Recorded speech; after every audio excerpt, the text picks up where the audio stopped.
নমস্কার, ভালো আছেন? ভালো থাকবেন। তাই রাতে ঘুমাতে যাওয়ার আগে একটু ছোট্ট করে নিয়ম বলি।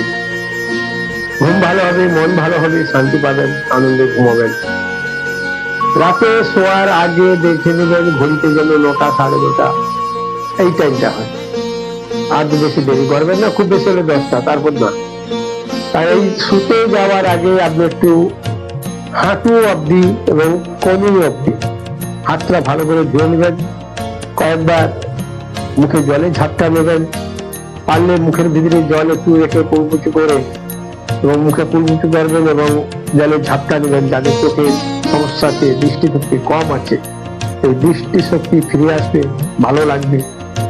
আর আপনাদের রাতে ঘুমটাও দেখবেন খুব ভালো হবে। এই নিয়মটা আপনারা 1 মাস করে দেখুন। আর যদি কারো ঠান্ডার ধাত থাকে বা ঠান্ডা লেগে যায়, তাহলে 7 দিনের বেশি করবেন না, কারণ আবার ডাক্তারি করতে হবে। এইভাবে নিজেকে তৈরি করুন। ভালো লাগলে লাইক, কমেন্ট, শেয়ার করুন। তাহলে আবার দেখা হবে। ভালো থাকুন। নমস্কার।